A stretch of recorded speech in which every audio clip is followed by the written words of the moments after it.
होली की पौराणिक और सांस्कृतिक कथा।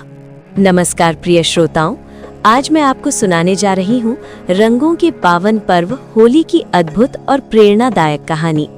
होली केवल रंगों का त्योहार नहीं है, बल्कि ये बुराई पर अच्छाई की जीत, प्रेम, भक्ति और भाईचारे का प्रतीक है।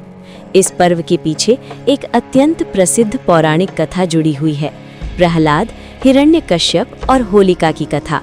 बहुत समय पहले की बात है।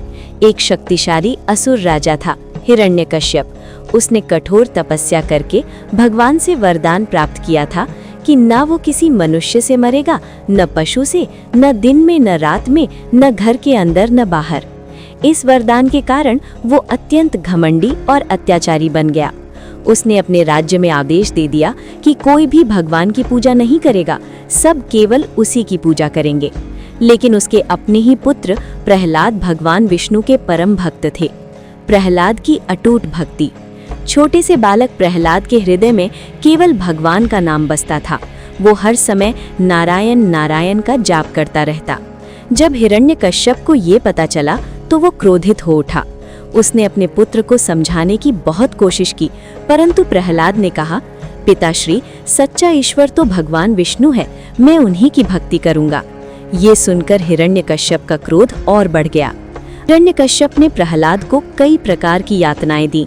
उसे ऊंचे पहाड़ से गिराया गया, हाथियों के पैरों तले कुचलवाया गया, विष दिया गया, पर हर बार भगवान विष्णु ने उसकी रक्षा की। प्रहलाद की भक्ति अडिग रही। अब हिरण्यकश्यप ने अपनी बहन होलिका को बुलाया। होलिका को वरदान था कि वो अग्नि में नहीं जलेगी। योजना बनी कि होलिका प्रहलाद को अपनी गोद में लेकर अग्नि में बैठेगी, ताकि प्रहलाद जल जाए और वो सुरक्षित रहे। अग्नि प्रज्वलित की गई। होलिका प्रहलाद को लेकर अग्नि में बैठ गई, लेकिन हुआ कुछ और ही। प्रहलाद भगवान का नाम जपते रहे। उनकी भक्ति और सच्चाई के कारण भगवान ने उनकी रक्षा की। होलिका, जो अहंकार और छल से भरी थी, अग्नि में जल गई और प्रहलाद सुरक्षित बाहर आ गए। यही घटना आज होलिका दहन के रूप में मनाई जाती है। जब हिरण्यकश्यप ने देखा कि उसका पुत्र अब भी जीवित है, तो वो क्रोध में पागल हो गया।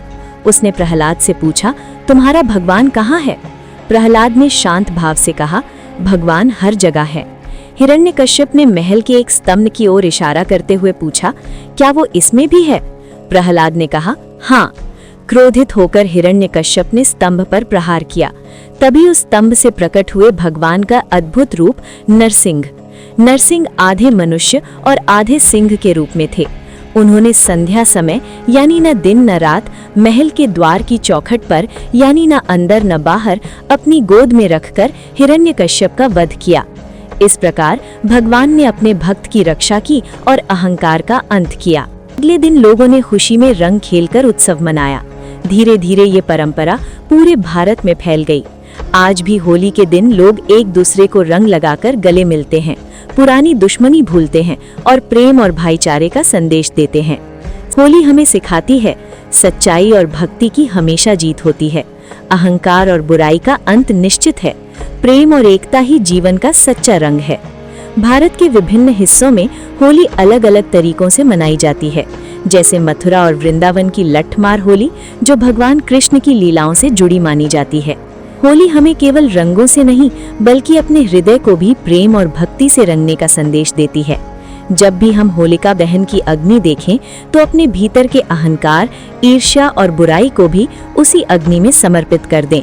और अगली सुबह जब रंग खेलें, तो प्रेम, खुशी और नई शुरुआत के रंगों से अपना जीवन सजा लें। इसी शुभ संदेश के साथ आप सभी को होली की हार्दिक शुभकामनाएं।